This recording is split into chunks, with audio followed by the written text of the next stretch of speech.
Do you know that there is a publishing company that wants to make life easier for you as a writer? This publishing company is called World Inkers Printing and Publishing. We publish in all different languages, and we're looking for writers of all genres, all formats. We're looking for scholars, ghostwriters, playwrights, poets, short fiction, novelists, you name it. We're looking for anybody who is interested in writing and the craft of writing to be in touch with us. You can reach us at info.worldinkers@gmail.com. With World Inkers Printing and Publishing, you do not require a lot of money to publish with us. Contact us today at info.worldinkers@gmail.com. Become a winner with other authors at World Inkers Printing and Publishing. Give us a shot. We will surely finish you.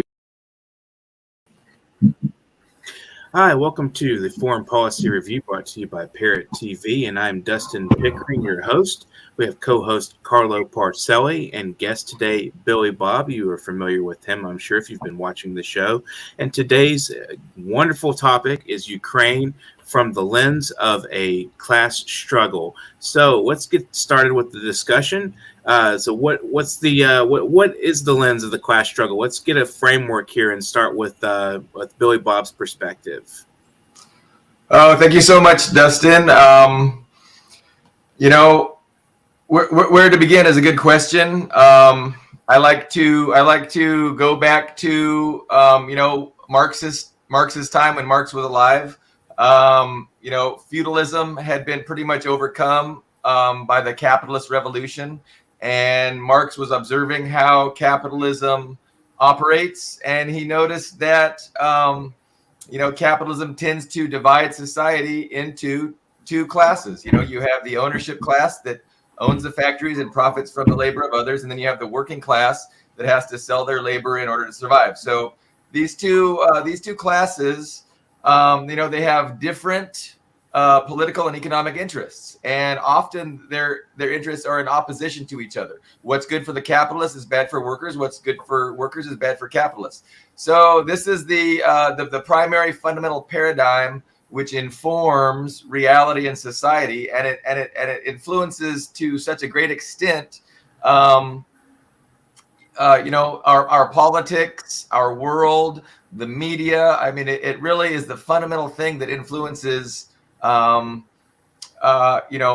lives. And in the West, this fact is just basically censored and erased from people's consciousness. Like, they really aren't even aware of this huge, tremendous, this fact. So Marx was a keen observer, and he wrote a lot, obviously. And he was pretty certain that the workers of the world were going to, eventually overthrow the capitalists and have a revolution and take control of the state and take control of, all the different nation states and away from the capitalists, and start implementing policies and, a system that benefits workers and not just the capitalists. I think he was misguided in believing that the revolution would first occur in the most advanced industrialized countries. He kind of thought that at first, and kind of things turned out to be the opposite. So, World War I essentially was a global war, the first ever global war. It was essentially different capitalist powers were fighting amongst themselves for access to colonies, resources, and markets. And it really, working class interests weren't involved in the war, but the workers, of course, were the ones that sacrificed and were asked to kill and die, on behalf of the interest of the capitalist powers. So Lenin was a Russian, and he was quite familiar with Marx. He was an expert in Marx, and he realized that Russia fighting in World War I on the side of the Allies it was real pointless for the Russian working class to be fighting and dying in this war for capitalism, especially on a different continent. And so during the war, he ended up helping to foment a revolution, which was successful in overthrowing the Tsarist government. And once the Bolsheviks took power, of course, he pulled Russia out of the war. So it's interesting, we're bringing up Russia, and today there's events going on in Russia. So I'm trying to draw a line between what happened there and what's going on now. Carlo, do you want to say something? Well, yeah, sure. The interesting part of your essay when I read it, for me was the pushback from the West, and you didn't. And to expand on that notion, in 1928, a man named Edward Bernays, who was the son-in-law of Sigmund Freud, wrote a book called Propaganda, and in that book he laid out exactly the notion that within any society there has to be an elite culture which controls everything, and the rest of the people are just lemmings and have to follow. And I think that there's been no clearer example than what's been happening with Ukraine and the corporate media, and how they've just years after WMD and those lies, they've been able to convince people that they're not lying to them this time. Right after Russiagate, which was just discredited time and time again, that it's like so Bernays' technique is very effective. And one of the most interesting things about Bernays' technique, it was adopted by the Nazis. It was adopted by the Third Reich. And that's where their propaganda techniques come from Edward Bernays. Now, they want to talk about Zelensky being a Jew. Oh, well, how can they have Nazis in Ukraine if it was Zelensky? Now, how stupid that argument is. How can we have, we don't have any racism in America, even though Obama was president. Obama was president. How can we have any racism in America? Well, look at how can you have a Jew like Bernays writing this book called Propaganda for Elite Cultures and have it adopted by the anti-Semites of the Third Reich. I mean, core anti-Semites. These are the kind of simple ironies that the American public, the people I generally address with, because they pretend that they can actually speak English, they can't deal with those kind of subtleties, and that is a pushback propaganda against the notions of Lenin and Marx, and the threat, the existential threat they pose to the West, that has been executed with just a tremendous finesse. One conflict after another. Look at me. Do you see Gulf of Tonkin when you look at me? See Gulf of Tonkin. That's where I cut my teeth. That turned me around. So that was just a bunch of lies. And I won't go into that. That's details about Gulf of Tonkin. I'm getting too far afield. That for me was the takeaway. One of the big takeaways from your piece. Excellent piece, by the way. Thank you. So, when there was a successful revolution of the working class in Russia, I can't stress the importance of that event and how the Western powers saw it as a cataclysmic thing that we were really opposed. They saw it as an existential threat to their interests, like you said. So they actually they invaded. Over a dozen Western countries sent troops into Russia to keep the Bolsheviks from winning the revolution, to keep the Bolsheviks out of power, including the United States. So not a lot of people are aware just how determined the Western capitalist class was to keep the working class from coming to power in Russia. But they failed, and Russia struggled to survive and exist But it wasn't very long after the World War I, had ended, and the working class took control of Russia, that the West, were hatching plans to once again invade Russia and destroy the worker state, which they found so threatening. So, they didn't like Marx. They didn't like the ideology of class warfare, because it was true and it represented a threat to them, and they wanted to, confuse people and keep their own working class from recognizing the truth of this narrative. So, they invested in counter narrative. So there was, a counter narrative, which is basically Nazism, that sees, communism as a Jewish plot to control the world, basically. And it's filthy, devious Jews engaging in, political subversion and in an effort to rule humanity and destroy Christianity. And so that was the selling point to a lot of good Christians who already had some latent anti-Semitism, because let's face it, anti-Semitism has been a thing for centuries, and Jews have been historically scapegoated for all the problems of society, and unfairly so, of course.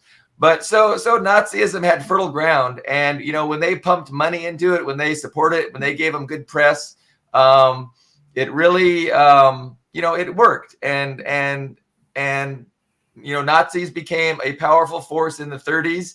In Europe, you had Mussolini, you had the fascists, Mussolini, Franco, Hitler. They had an alliance, and Hitler was pretty savvy. I mean, he knew exactly what his job was from the perspective of the Western Europeans. His job was to invade Russia and destroy the communists.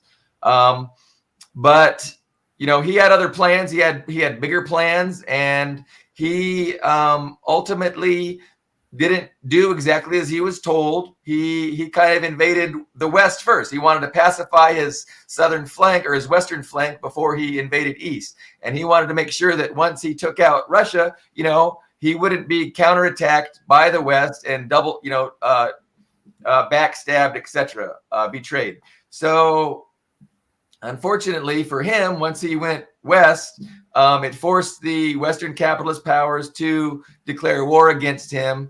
It was a phony war, right? It was a phony war. France fell in just a matter of days, and there wasn't any hostility. There wasn't any determination to destroy Hitler's army, because the Western capitalist class wanted him, a full strength army, to invade the Soviet Union and destroy the communist threat. So Operation Barbarossa was the biggest invasion in the history of the known universe. There was millions and millions of people, Germans and others, invading the Soviet Union. And really, everybody thought the Soviet Union wouldn't last weeks. And the Blitzkrieg, of course, was designed to only last weeks. And the longer it took, the longer the smaller the chances were for German victory. Ultimately, heroically, due to a lot of sacrifice, Russia withstood this incredible murderous invasion of their territory, and they started marching west on Berlin. And at that point, of course, you had the U.S. thought, oh shoot, we better get our act together and also launch into Western Europe to keep the Soviets from having a bigger sphere of influence. So in 44, D-Day took place, and the Americans, the British, landed in Normandy. And the whole point, though, really wasn't to defeat the Germans. It was more to limit the sphere of influence that the Soviet Union was going to have. So, the war ultimately ended. But even before the end of the war, the U.S. had pretty much switched sides. It started supporting Imperial Japanese troops in communist China.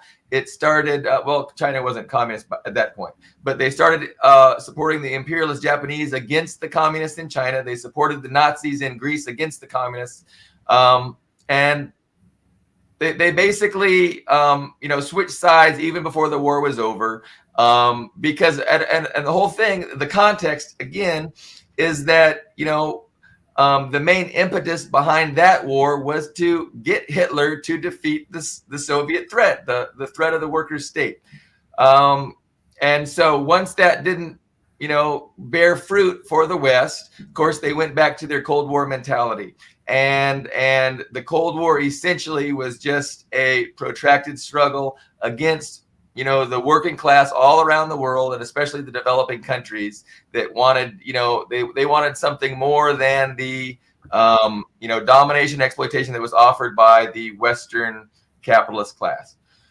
So, yeah. You guys jump in anytime if it gets too boring. That's very interesting, actually. The Cold War itself, Carlo, I know you're definitely an expert on the Cold War, all the atrocities committed by the capitalist class in, every continent, on the planet, basically. But,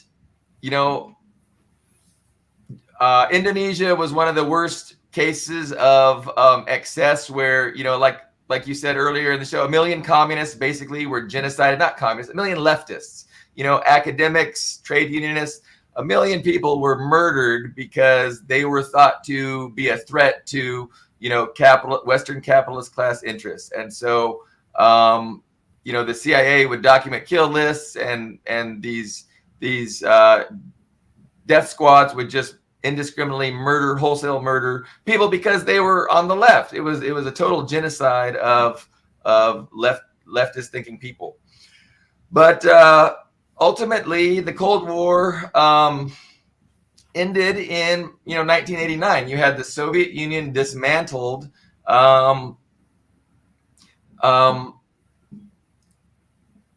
Internally, due to an undemocratic coup, essentially. So the dismantling of the Soviet Union had nothing to do with any kind of economic necessity or political necessity or even democratic will. So these are all misconceptions about, how and why the Soviet Union was dismantled. Ultimately, I think you had some leaders in the Soviet Union that really were talked into doing what they did because they were given promises and assurances that, hey, we're gonna forge forward with a new world order, and it's gonna be mutual support and tolerance, and you guys are gonna join us, and together we'll have this great new paradigm, and we won't have these kind of hostilities. So I think Gorbachev really believed that, and he was totally naive to. And totally clueless and ignorant to ever trust the Western capitalist class. But, nevertheless, he did what he dismantled the Soviet Union. The U.S. took advantage, all the assurances they gave Gorbachev that they wouldn't move NATO an inch closer to Russia, went out the window. Something like 16 satellite republics were quickly gobbled up as part of NATO. And, NATO encroached closer and closer and closer to, Russia's doorstep. So, that's kind of the history since 1989. And so this whole time, as this was happening, provocation after provocation from the West, Russia was trying to warn the world, hey, we have legitimate security concerns. We're not okay with how we're being treated. We're not being respected. We're not being treated as partners. Our legitimate security interests are being totally disregarded. And nobody listened. They didn't care. I mean, so what is the objective of the Western capitalist class? They have no interest in maintaining a partnership with Russia and having, peace through mutual prosperity. That is not what the West is interested in. They don't want, another strong economy that's going to take some of their market share from Western Europe. That's not what they want. They want to, create colonies. They want to balkanize Russia, create colonies, and exploit them. They want Wall Street to own, the resources that are in Russia. So they're not going to do that if they respect the sovereignty of Russia. If they allow Russia to be economically and militarily strong, that's not going to benefit the Western interests. So from the very beginning, they've wanted the same thing. They wanted to break up Russia into little pieces, control all their resources and put in puppet governments like they have in other satellite republics that used to be part of the Soviet Union. So, I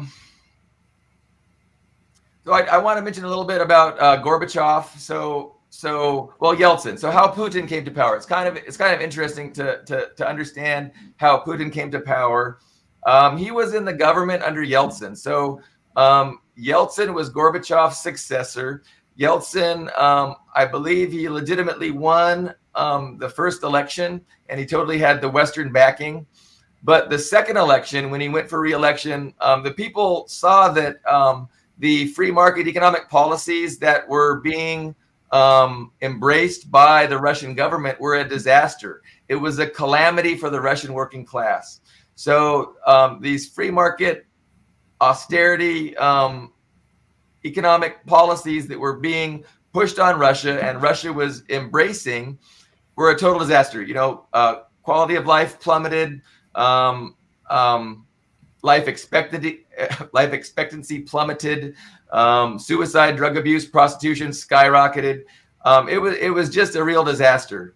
And so when Yeltsin was trying to run for a second term, he was not going to win. Actually, the Communist Party of Russia was going to win that election, but the U.S.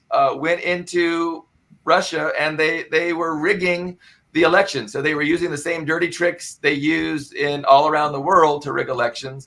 And they went in there and then they bragged about it. I think it was Time Magazine had a big expose a couple months later. And the U.S. just told on themselves about how they rigged that election, made sure the communists didn't win, and got Yeltsin back in power. Yeltsin didn't finish that term. Putin saw what was going on. He had a bunch of powerful nationalists that were very angry at how Yeltsin was driving the country to the ground. He was a drunk. He was a puppet. He wasn't any policymaker. He was kind of like Zelensky. He was just a figurehead that totally had no power and was doing what he was told to do. So, you know, he told Yeltsin in no uncertain terms, "You're going to resign. You're going to put me in power, and we're going to stabilize this economy, and we're gonna strengthen Russia and stop destroying it like you're doing." And that's exactly what happened. Putin was appointed his successor before Yeltsin ended his term. There was an election in, I think it was 99 or 2000, and that's when Putin ran on a platform of stabilizing the economy by nationalizing the oil and gas sector and getting the Western-backed oligarchs that had gotten so wealthy through the free market economic policies under control. So that was the two things that he campaigned on, and he won on those issues, and he implemented those issues, and those issues have been very beneficial for the Russian working class ever since. They definitely have not been beneficial for the interests of Western capital, but they've been very good for the Russian people themselves. They've stabilized the economy. Russia has strengthened tremendously, and they're a powerful, country that is not going to just sit passively by and watch the West walk up to their doorstep and shit on their legitimate security interests. So that's kind of a little bit of background into what's going on now. I can move to, the Ukraine coup in 2013 and 14 if we want, or did you guys want to get in because I've been talking a lot? Yeah, let me say a couple of things. Mm-hmm. First of all, what you say about a U.S. and Russian trade, economic trade, is true because I personally know it's true because I got a close family member who's a lawyer who spent he retired recently, who spent the last 30 years negotiating those trades, and the change between Gorbachev, who was giving away the farm, and Putin are profound, and were not lost on him and his firm. Putin definitely had the interest of the Russian people at heart. That was at the heart of I could tell over the dinner table that was the complaint from this family member who was used to like going in and just having Yeltsin like rubber stamp this privatization of everything, Yeah. which created not only the it helped not only American corporations, but it created the original set of oligarchs in Russia. I want to back up just a second in history. I want to go back to Vietnam, and I want to go to the American national security state.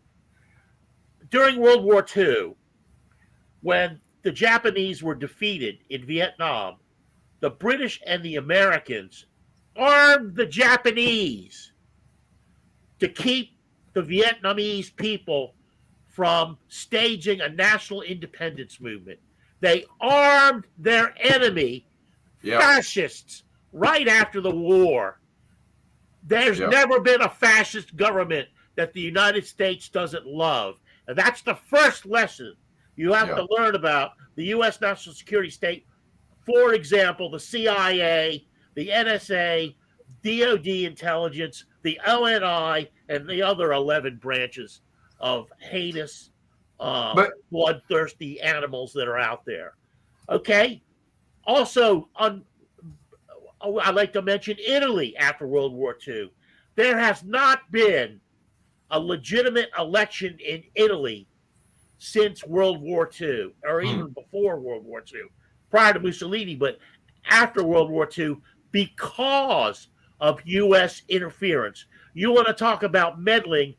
They have alliances with old line fascists in Italy, Mussolini lovers, Mussolini Nazi fascist lovers, CIA equal, okay?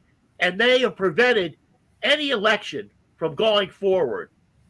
Let's talk about Ukraine and U.S. national security. Doug Valentine has just published a book, and there's actually been other articles and books published on this matter, pointing out that the Central Intelligence Agency has been training Nazis, Stepan Bandera, and his people and his Nazis that marched along with the SS Einsatzgruppen in across Ukraine and helped kill 27 million Russians in World War II, side by side, killed thousands of Jews, killed thousands of Romani, gays. You want to talk about LGBTQ? Fuck you.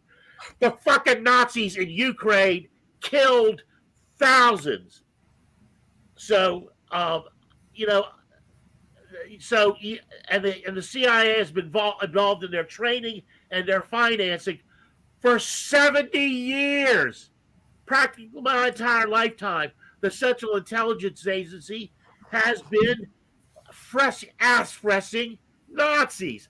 And the Nazis have been giving them blowjobs right back. They love each other. And why is that? Because it's part of the way that the U.S. maintains its economic hegemony around the world, by using these punks. So you get to the Maidan coup, which I'll let Billy Bob elaborate on in a second. And who's the muscle? And this is like, there's tapes of these guys bragging about it. Who's the muscle between the Maidan coup in 2014? The fucking Nazis, the right sector. The Azov battalion people. They're right there. And what was one of the things that they did? A thing that was recently done by mercenaries in Venezuela when there was the 2018 attempt coup in Venezuela. They had snipers shooting their own demonstrators and blaming it on the Venezuelan police, and in turn on the Ukrainian police. And when it was actually the mercenaries in Venezuela who were obvious fascists, or the fascists in Ukraine that were shooting their own demonstrators. So this is the kind of people you're dealing with. I get so sick of kibitzing with these assholes on the internet all day long who can't get that through their thick heads, that will tell me it's not happening, and they have no evidence. It's just not happening in their little tiny shit lib heads. They can't get it through their fucking heads that this kind of evil exists right here in the United States. It's just miles from where I live. Come here. I'll show it to you. So back to Billy Bob. So I want to, your commentary is appreciated, of course. You mentioned that, you mentioned this U.S. security industrial complex, and I want to just make sure that it's bigger than that. These things all work on behalf of the Western capitalist class. They're tools of the Western capitalist class. So the CIA, I like to call capitalism's invisible army. That's what CIA stands for. And so all these are tools of the Western capitalist class. But I see the producers saying we need to take a break. So that's right. We'll get right back to this, and just after the break, we'll take a break. We're watching the Foreign Policy Review. Keep watching, and we'll be right back with Billy Bob's commentary. Thanks for watching. Are you curious about financial literacy? Then take a look at Professor Anthony Rivecchio's new program on Parrot TV. It's called Financial Focus University.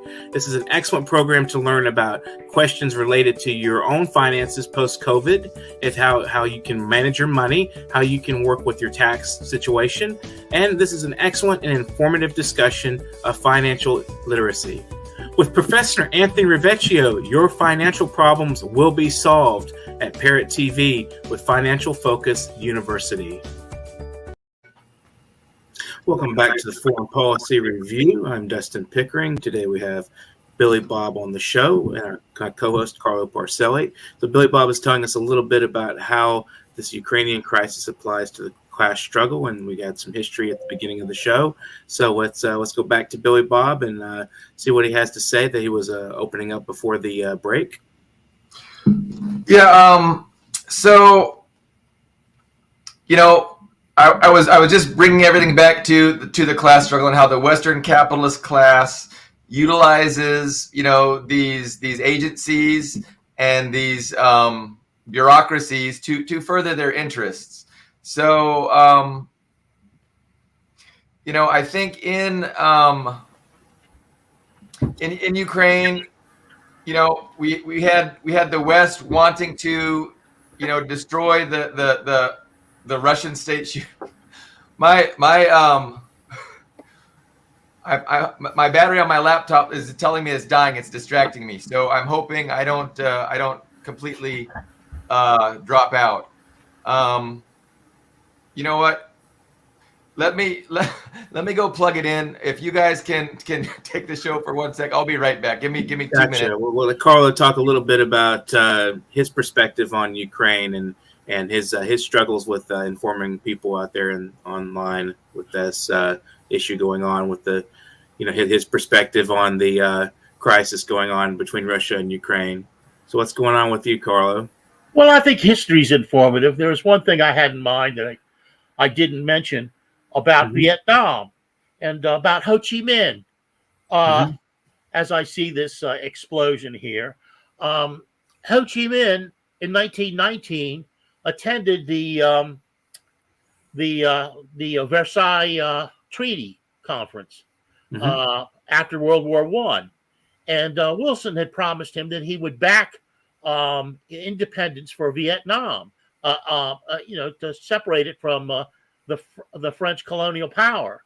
And of course, Ho Chi Minh was a young man, very young, and he went up to the place where the Wilson contingent was waiting, and he was stopped by guards, and he said, "Well, I have a promise," and I'll try to explain himself. And the guards summarily threw him down the marble stairs, which is one of his first lessons about the substance of U.S. democracy. It's also not too well known, but when Ho Chi Minh and other Vietnamese people authorities wrote their constitution, they patterned it after the U.S. Constitution. This too was ignored. This is very much like the situation that Russia finds itself in, or that Venezuela finds itself in, or that Nicaragua finds itself in. if you're intent on helping your own people, then the United States doesn't want to hear from you. But if you're intent on helping Wall Street, you're their guy. That's the way Colombia works. That's the way Saudi Arabia works.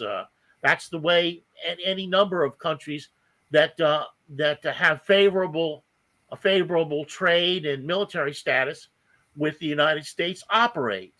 I think one of the most interesting things about the Ukraine situation is that one of the intentions of this debacle is to further weaken the EU also, not only Russia, but to further weaken the EU, because the EU, through the Nord Stream 2 pipeline and many other connections, wheat sales, produce sales, fertilizer sales with Russia, was starting to strengthen its ties, which would strengthen their economies outside of the U.S. sphere of control.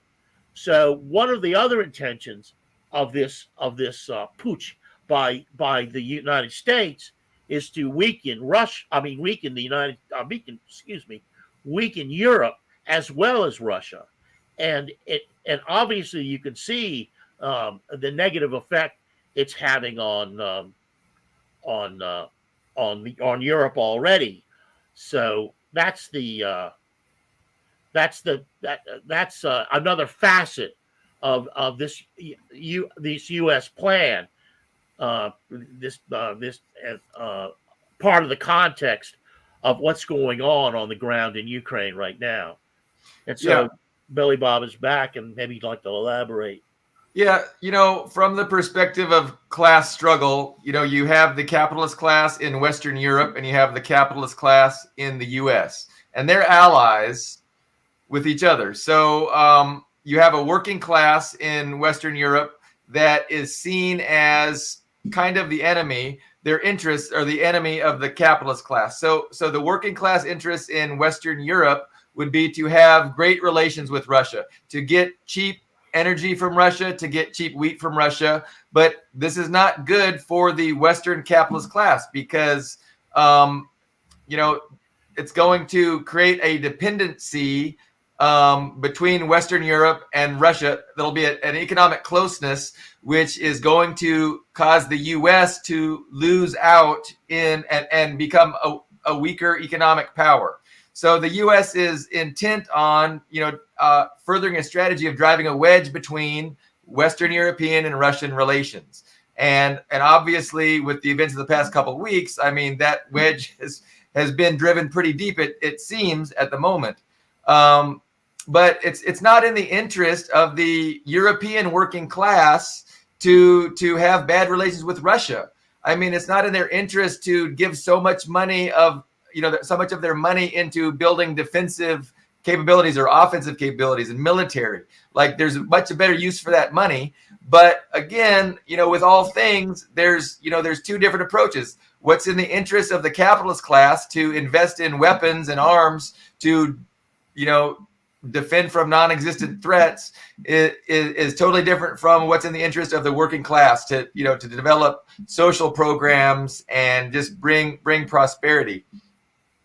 But the class paradigm is fundamental, and I think people often ignore it and they don't look. They'll see things through the lens of nationalism. Well, what does Germany want? But that ignores the fact that Germany is comprised of two classes who have oppositional interests, and same in the U.S. So I always want to correct analysis that is not properly appreciating the reality between oppositional class interests. I don't think that point can be stressed enough. And the media, of course, always talks about national interests, the nation of this, and they also talk about the global community, which basically just is really the Western capitalist class when they say global community. It comprises, like a fifth of the actual world, population-wise. We can, I was going through my essay I wrote yesterday, and I didn't quite get to the end. We talked about how Putin was brought to power. He he was appointed. He kind of forced Yeltsin to step down, and then he started winning elections. And because his policies were so beneficial, he kept winning elections, and he's super popular. Free and fair elections happen in Russia, and Putin wins in a landslide. Like there's no debating that he's not a very popular politician. So, the balkanization of the Soviet Union and the gobbling up of satellite republic after satellite republic was an affront to Russian interests, and Putin warned for a long time, hey, you guys are pushing too much, back off. But of course, the intent of the West is not to back off. The intent is to balkanize and regime change Russia and put in a compliant state, just like they've done every year for the past 75 years. I mean, they've averaged a regime change a year for the past 75 years. That's just what they do. They see the world like that. That needs to be opposed. Like the working class of the world, the entire planet needs to oppose that approach, which is what the West does. But this particular crisis kicked off when in 2013, there was a Western-backed regime change operation in the country of Ukraine, spearheaded by neo-Nazi militias that had been funded and trained by the West, overthrew the legitimate democratically elected government in Ukraine and put in a Western puppet. After that, they had an election which a Western-backed oligarch, virulently anti-Russian, won that election. And shortly after that, he had like a single-digit, support rating from the population. So he was not popular at all. They had another election, and that's when Zelensky won. Zelensky, of course, I believe he issued an arrest warrant for Poroshenko, who was the guy that he succeeded, because they're all corrupt. They're all Ukraine is a very corrupt country. They're run by oligarchs, and the elected politicians really don't have power, and especially the ones that come in after a U.S. coup. I mean, the U.S. has all the power. The U.S. writes the policy, and they tell their politicians exactly what stance they're going to have, what policies they're going to take, et cetera, et cetera. They have no autonomy. It's not a democracy. The actual government in Ukraine has outlawed political parties. They've outlawed politicians. They've killed journalists. They've shut down media that doesn't repeat their talking points. So it is not a free and fair society. It is not a democracy. And again, the weaponization of the Nazis and their use against ethnic Russians in Eastern Ukraine, among other things, was a provocation. Way too many for Russia to just sit passively by and accept. Recently, also, Russia claims that they had information that the Ukrainian government was going to do a large scale invasion of Donbass and Luhansk and Donetsk, and so the Russia counter invasion was really a preemptive measure. If you believe the Russia side. So that could be war propaganda. I'm not sure, but they've published credible papers suggesting that the Ukraine was getting ready to invade the Donbass region, and of course, you had the Minsk Accords in 2016-ish that obligated the Ukrainian government to implement a ceasefire, respect the autonomy of the Donbass region, and make sure that the people in the Donbass weren't threatened by the constant shelling and the provocations that have continued for 8 years. So that was the Minsk Accords. Ukraine was obligated to enforce those, and they didn't because the U.S. told them not to. The U.S. said, no, that's not in our plans. Here's what we're going to do instead. We're going to continue to provoke Russia, and we don't care about their legitimate security concerns. So the Minsk Accords were not. And so a few weeks before the actual Russian invasion, of course, the Russians gave the U.S. some security, you could call it an ultimatum. They didn't say what they were going to do, but they said, look, these are our genuine security concerns. This is what you need to do in order to respect our legitimate security concerns.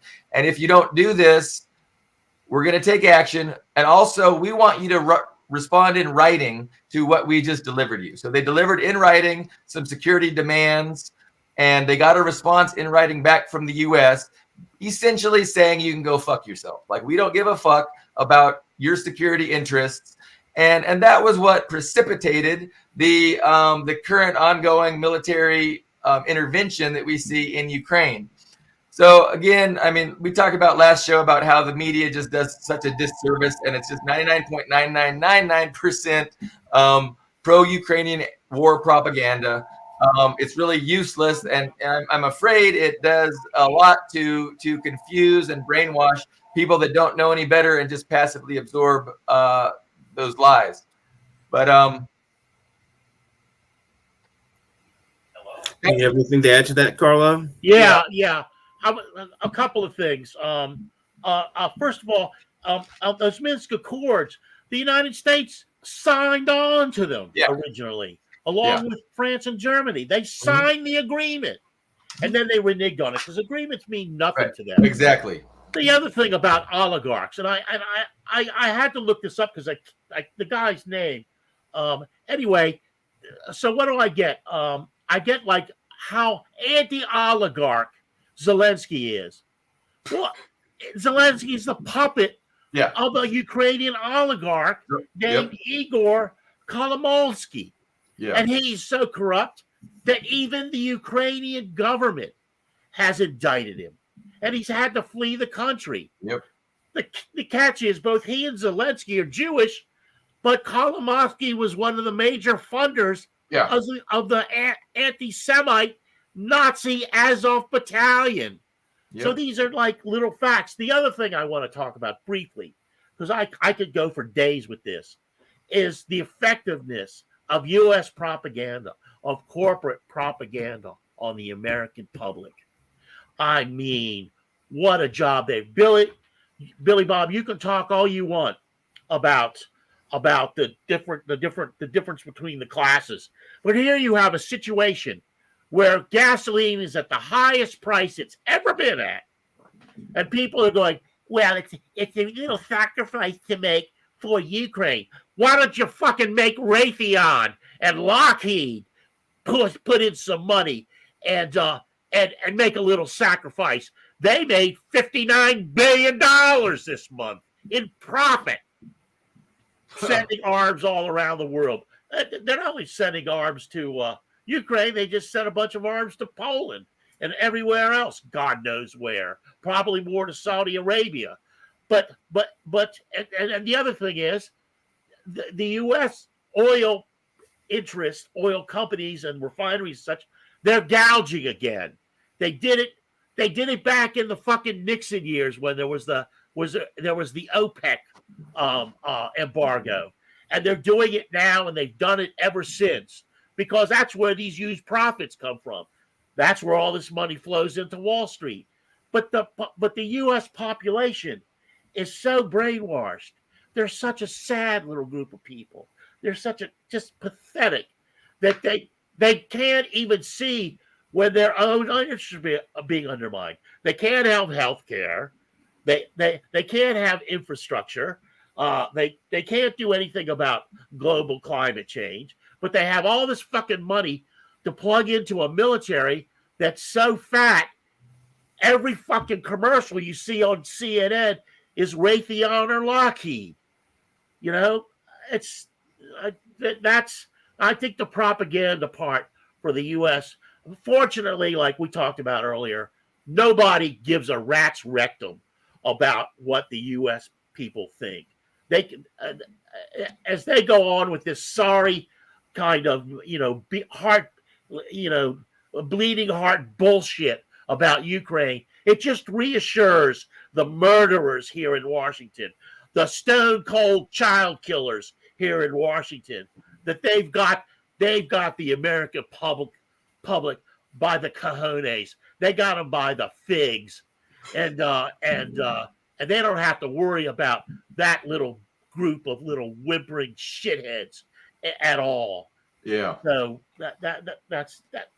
Go ahead, Billy Bob. Well, that's what propaganda is good for. I mean, our opinions don't really, determine world events, but our opinions do put pressure on our capitalist class. I call it a dictatorship, our capitalist class dictatorship. It keeps us placated and pacified, and it keeps us from, getting really angry at our government and demanding sensible change. So that's the benefit of the propaganda apparatus from the perspective of our ruling class, is that it keeps us divided, it keeps us ignorant, and it keeps us from recognizing the fundamental reality which unites us and which keeps us from coming together and demanding better from our government.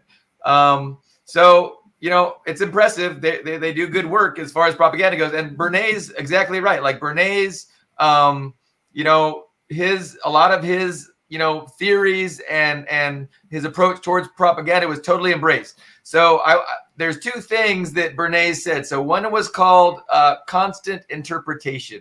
So constant interpretation is the technique where daily events are interpreted through the filter of the establishment press, and in a way that, puts out those ideas that benefit the capitalist class. So that's the constant interpretation we see. And then we have high spotting. So high spotting is when they take a particular item and just shove it down our throats really aggressively. So these are the two kind of, approaches to propaganda that Bernays, discussed, and which have been implemented by the Western propaganda apparatus. The constant interpretation of daily events, just reaffirming exactly what they want us to think and how we should think it. And then the high spotting, when they have something they really want to do, they really want to get the public to get behind it, then they'll do the constant shoving down our throats of the same narrative over and over and over without any kind of dissent. So it's obvious that it's propaganda, but it seems to be effective nevertheless, unfortunately. Yeah, I mean, the great example. Well, there's lots of great examples, but the notion that they found 9 bioweapons facilities in Ukraine, which violates a treaty that also the United States has signed. It violates this, So once again, an epidemiologist who I talked to on the internet yesterday said there's 339 such labs around, U.S. controlled labs around the world, and they're using them they're experimenting with chemicals and biological weapons on poor people. But here you have, what is the spin that Blinken puts on it? Oh, we don't want the Russians to get their hands on our illegal, he didn't say illegal, our illegal biochemical plants. Oh my God. So the people are going, the people I kibitz with from the United States, they're such idiots. They're going, we can't have the Russians get a hold of that. They might use them. Well, I got news for you, honey. The U.S. has used them, baby. They used them in Cuba to destroy the hog population twice with tularemia, so that the Cubans had to kill every fucking hog in the country and bury it 6 feet under so it wouldn't infect everybody. And that's just one instance. I mean, they used it on Americans in this country. They used it in San Francisco. They used it in Washington, D.C., where I live. I live just miles away from Fort Detrick, Maryland, where that was the main biological chemical research center. And I guarantee you, and I'll say this on air, that's where COVID comes from. Because the first 18 varieties of COVID, at Fort Detrick, they were studying for years, for decades. And if you don't believe me, you could go to the local newspaper up there, because people were complaining about getting ill from it. Yeah. So, so that's a very plausible. Americans don't want to know about that. They don't want to know any facts. That's a very plausible explanation. Really works. I have something else I wanted to say, and I forgot what it was. Move on. We have about remaining 5 minutes or so in the program, so maybe we could wrap it up with talking a little bit about what's going to happen next week, who we're going to bring on the show, and what the discussion will be. So I'll let Carlo do that. Well, I'm not sure we can get him, but we're trying to get Regis Tremblay from Moscow to Okay. get his perspective of what's happening on the ground in Russia. He's been busy. We'll see if we can get him. He said maybe next Thursday he can appear on the show, and we'll just get some the inside scoop of what's happening inside Russia right now from Regis Tremblay, who also works with Scott Ritter and Russell Texas Bentley. So that's in the works. So did you want to say anything in conclusion, Billy Bob? Well, I wanted to talk about those biolabs. That's an interesting story. Victoria Nuland recently came out and confirmed that that Russia has taken control of these bioweapon labs in Ukraine, and she said something about let's hope that Russia doesn't use those weapons against the Ukrainians. Immediately, I'm concerned because I'm thinking that she could be setting up a false flag event where the West uses these weapons against a population in one of these cities just to blame Russia. That is totally a legitimate thing that could happen. And so, keep your eyes out for it. Hopefully not. But there's no doubt in my mind that if there is any kind of a chemical attack, it's definitely not Russia doing it. But, I wish people were smart enough to realize that. They're not. They're not. They're idiots. The American people are so stupid. Scott Ritter said it all. They are the most stupid people on the planet. I have to agree with that. I mean, they're heavily propagandized, but they have to bear some responsibility for being that stupid. They really do. I mean, it's murderous. The United States has killed 6 million people around the world in the last 20 years alone. The last 20 years alone, 20 million. And they go around like they haven't done anything. It's unconscionable. Unconscionable. Well, this has been a wonderful and interesting program. We learned quite a bit, I'm sure, from Billy Bob's historical analysis in the class struggle, and from Carlo's commentaries. And so keep an eye out for the next week's program, the Foreign Policy Review. We'll keep discussing this Ukrainian crisis and the Russian battle there. So we'll have next week, hopefully we'll have our guest on Moscow and talk about this from the ground, so we can get some good perspectives on that. So thank you for watching the Foreign Policy Review. Subscribe to our channel and share our content, and like, and feel free to comment during the show. We'd love to hear what you have to say. And if you're out there watching right now and you haven't maybe missed some of the program, it's an interesting discussion. So go back and watch it and get right back at the beginning and get some ideas from us, from some perspective that you might not be familiar with, and some interesting thoughts and then commentary. So thanks for watching today, and have an excellent afternoon. Get out there and do some reading. World Inkers Monthly Magazine is a fine source for your literary interests. It's an all-source magazine with poetry, prose, and essays and articles, as well as interviews. It's all full-color art and photography from a variety of voices and artists. You will find this magazine entertaining. This is an all-purpose readership, and we are looking for new voices. This sleek, full-color edition of World Inkers Monthly Magazine will be something pleasant for your eyes as well as for your mind. And we're looking for authors for one book promotion in the magazine. If you're a business, we want to promote your business. You may submit your book reviews, your academic or non-academic articles on the humanities and the arts, as well as your literary writing and creative output to publication.worldinkers@gmail.com. World Inkers Monthly Magazine does not spare any ink. Keep inking for World Inkers